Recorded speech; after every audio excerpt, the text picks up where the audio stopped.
Thanks, Chad and Rhea. You know, a lot of us live in pretty urban places like this, but life is pretty fast-paced and it can be kind of hard to find a quiet moment every now and then. It's funny how often we find ourselves trying to escape concrete jungles like these to, I don't know, find a moment of tranquility, if you will. That's exactly what I want to talk about in our travel adventure today. The rural landscape of Utah is incredible, and sometimes visiting these small towns is the perfect way to access big adventure and a more thrilling existence. Let's check it out. Decades ago, traveling across the state was a very different proposition than it is today. Roads were smaller, speed slower, and stops more frequent. Mining towns thrived, and historical oddities made family trips an experience worth remembering. As the interstate system really started humming, towns that once flourished along old highways started to die off. But luckily, they didn't all disappear, and now in the 21st century, we have the chance to discover, learn, and explore, just as our grandparents did in the 40s and 50s. An hour south of Salt Lake City is one town that felt the impacts of economic change, but since has created its own renaissance that stretches from Main Street to the nearby OHV trails. It's the city of Eureka. And while it doesn't look like much, the impacts from this little ore hub can still be felt today. It's just such an amazing history here. You have a letter that was dated 1947 that shows the amount of mineral that was extracted from here between 1869 and 1947 when they wrote the letter. In 2010, I did some research on it and valued out those metals. At the time, it came to just $10 billion. While that type of cash doesn't pour out of Eureka anymore, their ATV trail system offers payouts of a different variety. Over the past few years, new paths have been created linking with historic mining routes and overlooks you wouldn't expect to find out here along the western end of Highway 6. Eureka's just the first stop on our way south, though. Highway 89 acted as the main transportation route across Utah from the early days of the automobile. Towns like Junction were hot spots during that time, right up until modern progress bypassed them altogether.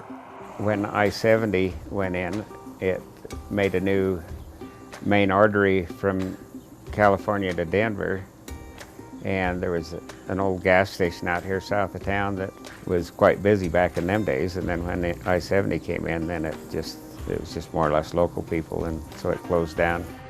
That wasn't the end for this small town, though. Much like Eureka, Junction has found new life in the opportunities that exist for tourism and exploration. The old courthouse has become an inn, acting as base camp for family reunions and community gatherings, while the Fish Lake National Forest to the west offers an escape for anyone in need of a bit of decompression. We've not only got some of the greatest ATV trails going and most beautiful sights, and they're not that busy. You know, you don't go every 200 or 300 yards and have to pull off to let another one go by. You're not traveling in this much powdered dirt. You know, beautiful trails. And then if you're not an ATVer and you want to either hike with a backpack or get on a horse and go for a ride, we've still got trails that are designated for that the ATVs aren't allowed on. You can't judge your adventure by the size of the town. Now, as far as size go, Blanding, Utah is the largest of our stops for today, with a booming population of just over 3,000. Now, unlike Eureka and Junction, Blanding has always known its location made it something pretty special. Blanding has a long history of valuing tourists.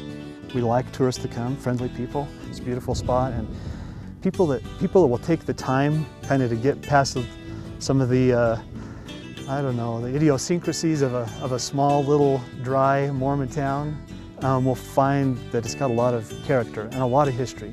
All the way from Dead Horse Point on the north end of the county down to the Navajo Mountain, it's just the most rugged section of canyon that you'll ever find, the Colorado River and the mesas and really spectacular scenery. We drive by or even through some of these rural towns and never take the time to find out what they have to offer. We could have stopped today in any number of spots from Antimony to Thatcher and found similar stories and incredible outdoor opportunities.